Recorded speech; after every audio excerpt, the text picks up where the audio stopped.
Under this treatment modality of immunotherapy, here we find ourselves using vaccines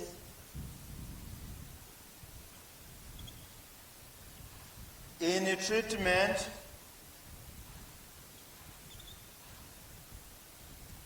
of the cancers. Here we have an example given. Well, for example, use of BCG vaccine. I said BCG in phrase Bacille, Calumet, Guerin. So this is BCG in food. Well, when we talk about immunotherapy, we find ourselves using some vaccines in the management of some cancers. So, for example, an example of the vaccine that is used, we have BCG. BCG, which is Bacille, Calumet, Guerin. Remember in the primary school five science, we are first taught about immunization and vaccines in that elementary science. So that's when I encountered BCG for the first time. And this one is applicable in the management. It is applicable in the management of urinary bladder carcinoma, cancer of the urinary bladder. You remember the risk factor, infestation with the bilharzia parasites, infestation with the schistosoma, hematobium. Those parasites, you are aware that the moment the infestation or the infection is chronic, we end up with it triggers the development of urinary bladder carcinoma. Urinary bladder carcinoma. So we use BCG vaccine in the management of urinary bladder carcinoma. Then in the management of other cancers, this is not the only, of course, modality, the only example. We can also use cytokines like, for example, interferons. We can use still, in the management of other cancers, we can use cytokines like interferons. Interferons are not vaccines. This is just a separate example to make the information, to avoid mixing up the information. Let us first erase. So under immunotherapy, we can use cytokines. Cytokines such as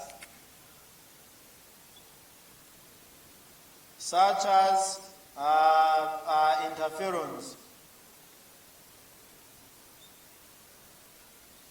in the management of some cancers. So for now, this is what I can share with you about immunotherapy. So let us focus our attention on targeted therapies.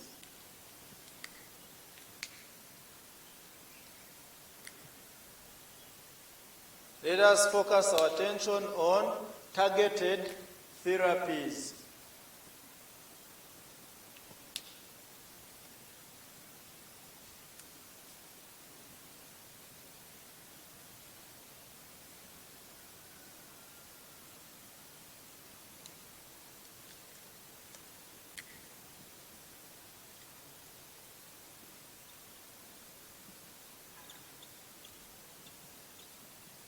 Under targeted therapies, it means here we target actually some growth factors or some proteins and enzymes that enable the cancer cells to grow. So what are we targeting here? It means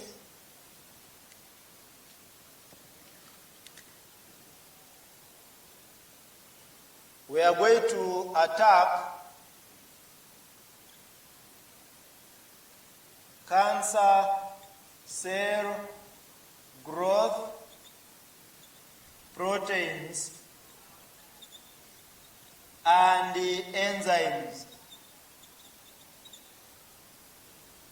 So when we target, it means when you attack the cancer cell growth proteins and the enzymes, it means here we are blocking the proteins, the growth proteins, we are blocking the enzymes which enable the cancer cells or the cancerous cells to grow or to proliferate. So by doing that, we are going to retard, to cause growth retardation of the cancer cells, growth retardation of the tumor cells. And by doing that, eventually we end up actually destroying the tumor slowly, and with time, after employing other methods in combination, we end up actually eliminating it for good. So, what examples of medications or drugs that are used under targeted therapies? We have, for example, drugs in the form of monoclonal antibodies, drugs in the form of monoclonal, drugs in the form of monoclonal antibodies. These antibodies can be drugs like, for example, imatinib, drugs like imatinib, drugs like rituximab, drugs like rituximab, drugs like trastuzumab.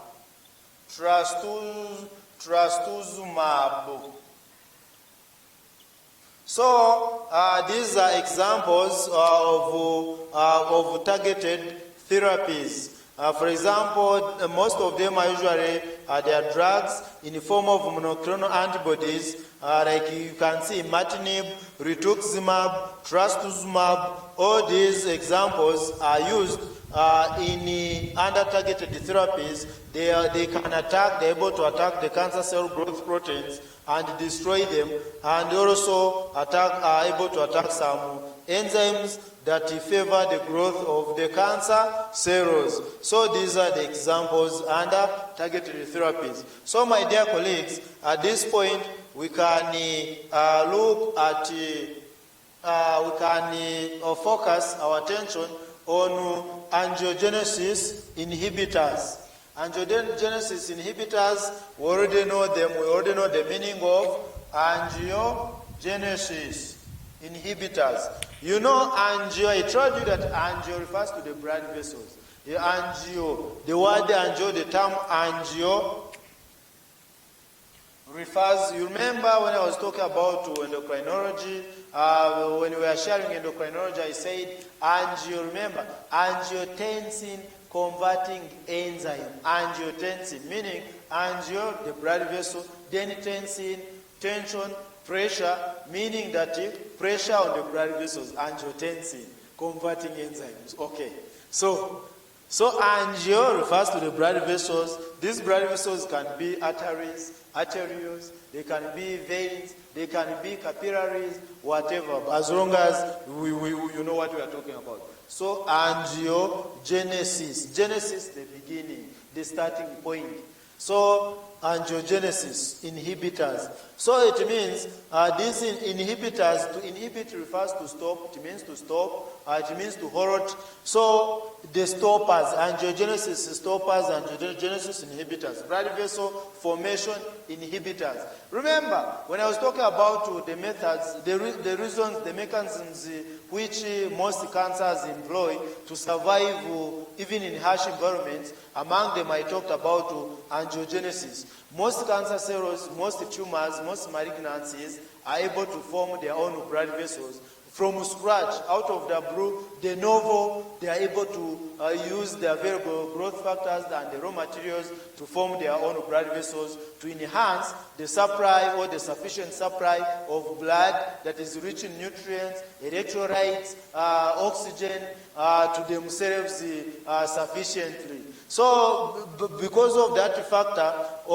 developing new blood vessels or forming new blood vessels to supply themselves, it enables them to overcome most actually difficulties within our bodies, even including the defense systems as well. So because by doing that, we have also drugs that have been developed with years, and the others are still undergoing clinical trials in as far as the cancer treatment and management is concerned. So we have angiogenesis inhibitors. A few of them are, of course they are still expensive. There's a few that are already on the market, but they are potent, they are very active, they are good. The others are still undergoing clinical trials. Others are still being studied and developed by our oncological scientists, our molecular biologists, who have gone deeper in cancer, in the studying of cancers. So angiogenesis inhibitors. So far, the one that is known, we have among the angiogenesis inhibitors, we have a drug that is called the bevacizumab.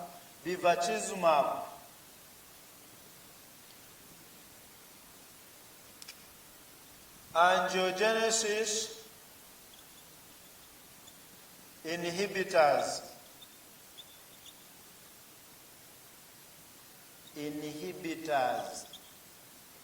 So the commonest, the drug that is so far available, it is referred to as bevacizumab. So bevacizumab or bevacizumab. So this one is an example of an angiogenesis inhibitor. So it inhibits the growth of blood vessels. It inhibits or it stops the growth of blood vessels within the cancer cells, within the tumors, or especially the solid tumors, of course. Here it is. Now at this point, allow me to take you to cryotherapy. So cryotherapy, what does the cryotherapy, what happens under cryotherapy? Under cryotherapy, cryo refers to using extremely cold temperatures, like above that. That is, those are the temperatures that can be above actually negative 120 degrees Celsius. Those are extreme cold temperatures. So how does it work? So let us focus our attention on cryotherapy.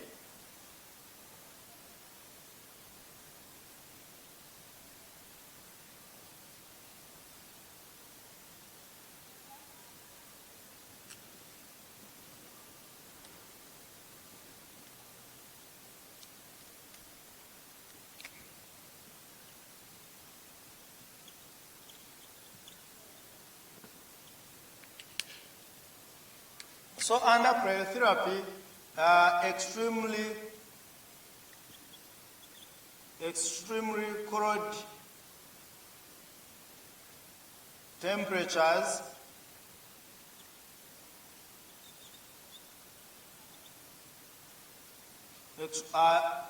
are used to freeze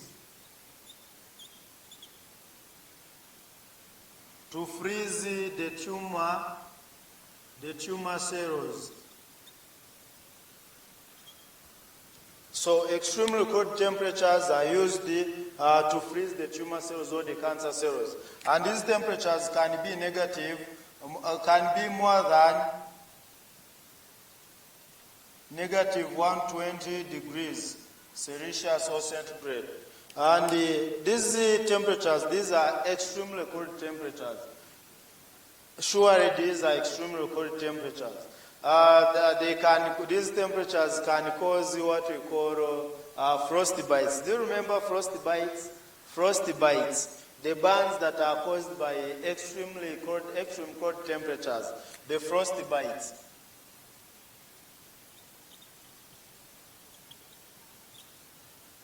So these are burns. Frost bites are burns that are caused by extremely cold temperatures. But let's not go there. This is a topic of another day.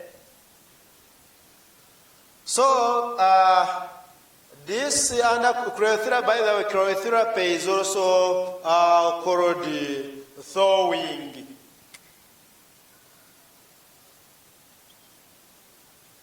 Cryotherapy is also called thawing. Thawing.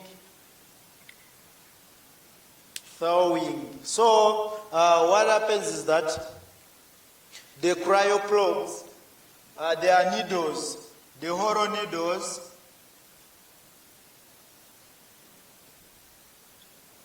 are utilized, are used, and these hollow needles are also called they are also referred to as cryoprobes.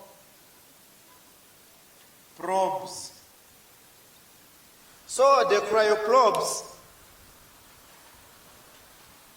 cryoprobes are inserted around the tumor region. So as the cryoprobes, or as these needles that we are calling the hollow needles or the cryoprobes, are inserted within the tumor region, and the moment they have reached near the tumor, this is what happens. The temperature stimulators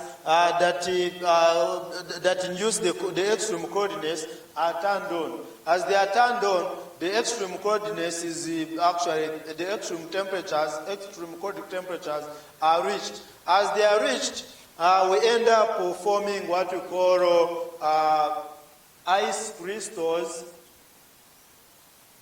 Ice crystals form in the cells and tissues.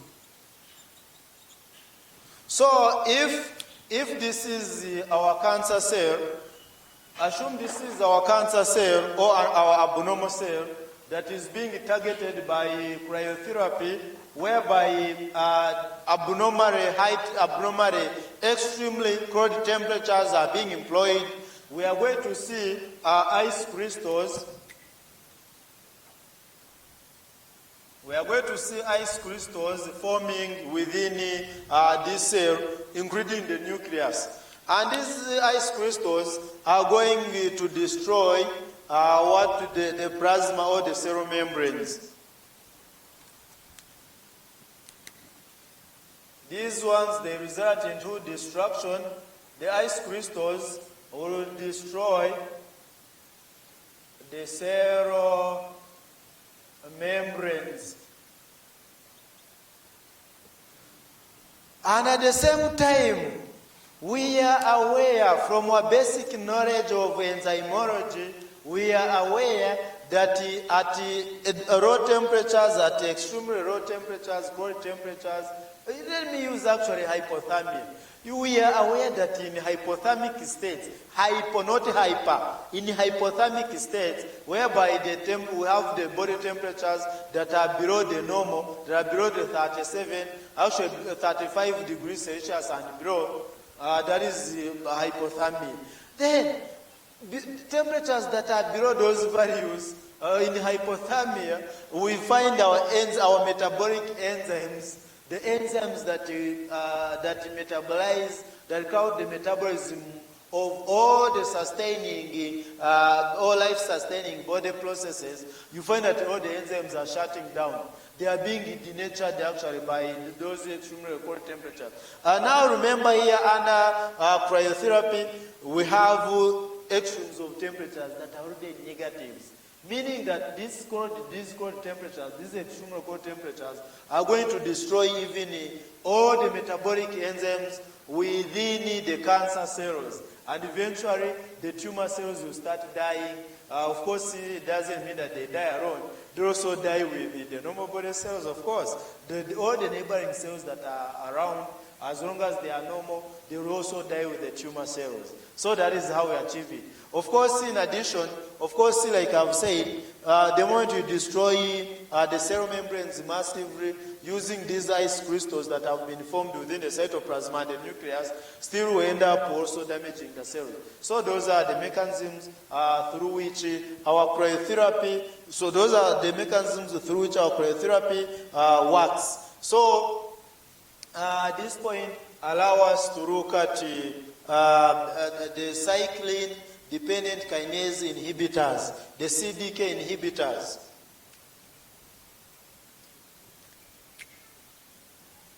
Cyclin-dependent kinase inhibitors. So at this point, my dear colleagues, we can have a look at our cyclin-dependent kinase inhibitors. I hope everything is clear. So cyclin-dependent kinase inhibitors. Cyclin-dependent kinase inhibitors. Remember when I was explaining about the basics, even during the cell cycle, when I was under cell biology, we shared much about the cyclin-dependent kinase inhibitors. We have, I gave you, I remember giving you examples and the types of the cyclin-dependent kinases, CDK1. The most important is CDKs in humans. We saw that we have CDK1 to CDK4.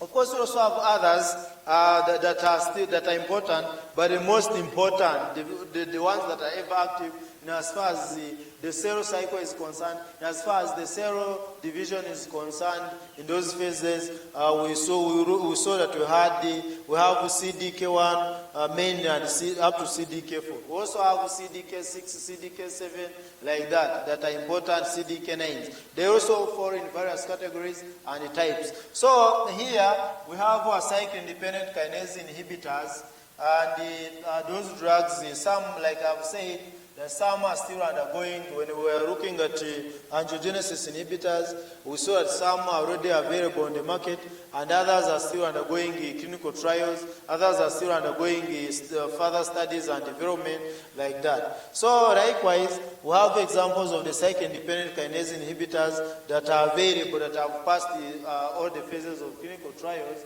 and now they are actually being utilized. Examples of those drugs, we have a drug called the serichikrib, and the flavopiridol. Actually, I had indicated some of them here, serichikrib and flavopiridol. So we have serichikrib and flavopiridol. So these are so far the known drugs that have passed the various phases of clinical trials, and they are actually promising. They are potent in as far as the management of various categories of cancers are concerned. So, my dear colleagues, so far these are the 9 cancer treatment methods or modalities that I'm able to share with you. Plus these ones plus number 10 that we highlighted, that I was able to highlight about in relation to the MMPs, the matrix metalloproteinase enzyme inhibitors, where we saw serine proteases and particularly the urokinases. So, my dear colleagues, as we talk about the cancer treatment methods and modalities, we also need not to forget the palliative care, palliation. But palliative care is a topic of another day. It is a wide chapter that is very, very important. We don't need to just rush haphazardly to talk about palliative care. It will be a broad chapter of another day, I beg. So, but still it is also paramount to also include it in the management of cancers, palliation or palliative care. So we can call it number 11, but this one is an independent chapter of palliative